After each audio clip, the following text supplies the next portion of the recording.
আলাইকুম। আপনারা জানেন যে এর আগে আমি একটা ফেসবুকে ওই ভিডিও আপলোড দিয়েছিলাম যে শুক্রবারে দাওয়াত, সেই দাওয়াতটা শুক্রবারে হয় নাই, সেটা ক্যান্সেল করে শনিবারে, সেই জন্য আমরা সবাই যাচ্ছি।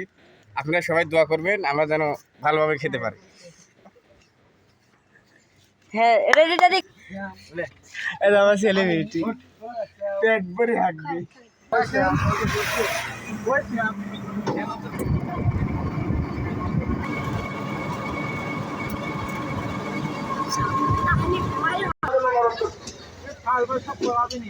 না কেউ বলাবে না,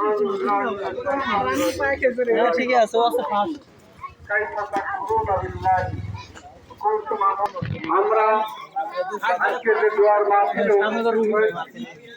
আসলে তো আমরা মৃতই ছিলাম, তাই না? আমরা ছিলাম নিষ্প্রাণ। এখান থেকে আল্লাহ তাআলা আমাদেরকে প্রাণ দান করলেন।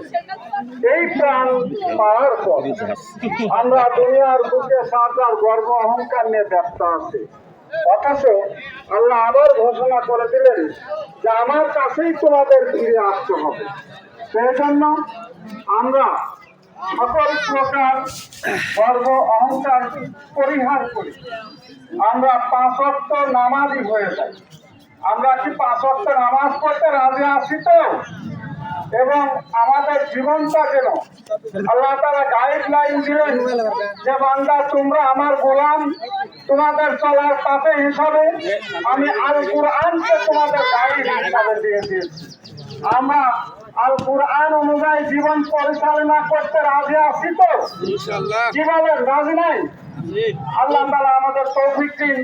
এবং আজকে আমি একটু আরো দোয়া চাচ্ছি, আমাদের মাঝে যে মেহমান উপস্থিত হয়েছিলেন বাংলাদেশ জামাত ইসলামী পাবনা জেলা সিনিয়র নয় আমির, ওনার খুবই অসুস্থ।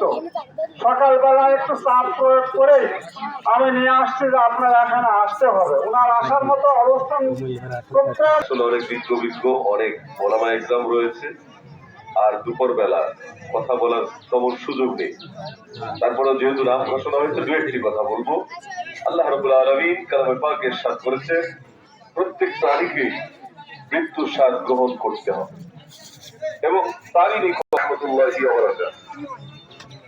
আলহামদুলিল্লাহ, আপনার এত অঞ্চলের বিশিষ্ট আলেমে দ্বীন বলিকুল শিরোমণি শাহসুফি মকফুর মরহুম আলহাজ হযরত মাওলানা ইবাদত আলী আব্দুল্লাহ রহমতুল্লাহ আলাইহির সুযোগ্য বড় সাহেবজাদা ঐতিহ্যবাহী পুষ্পপাড়া কামিল আলিয়া মাদ্রাসার সাবেক প্রিন্সিপাল ডক্টর মরহুম